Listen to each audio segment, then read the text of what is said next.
Ibang klaseng basmati rice kasi binili niya. Ano pa gani me, kay iba, alam mo naman pag cooking ka, ayaw mo ng basta-basang rice lang kasi it reflects ba sa imuhang ano no. Dapat ang kanin pud nimo dili malata, dili pud siya hilaw. Ano me sa ano,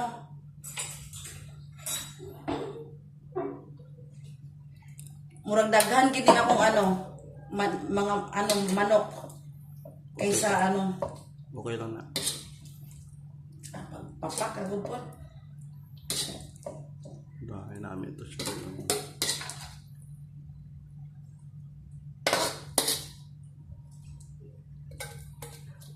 Isang ano gud eh, ganito kalaki sa akong ano, amigo. Katikuwi pag sila bisag sa balay ra sila gapuyo. Okay. Bitin gining rice na to. Okay. Iba man kung rice na nga kung bana. Kung bana, kabaw na ka atong mga bana. Pag atong musaway ta og dili maayong brand, ilagi ng gusto, masunod. Kabalo na kag mga ano, always right. Sige.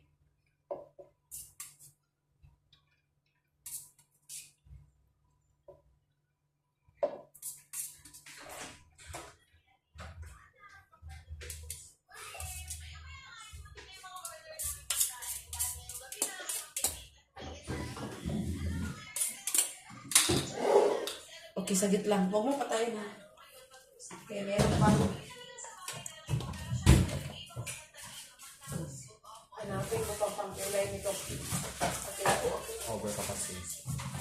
Paliligo ko na. Sige, itama mo lang dyan, be. Huwag mo lang patayin na. Itama mo lang dyan sa kaldero. Kaya na ako, di pa. Yung ano niya, kulay. Sige, be.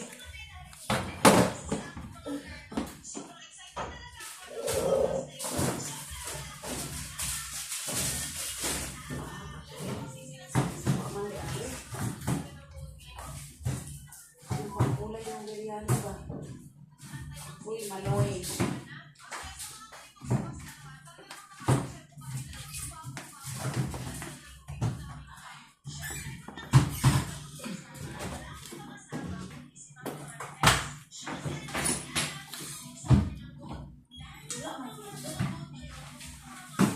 Sige na lang, magsabi na lang ako ng ano.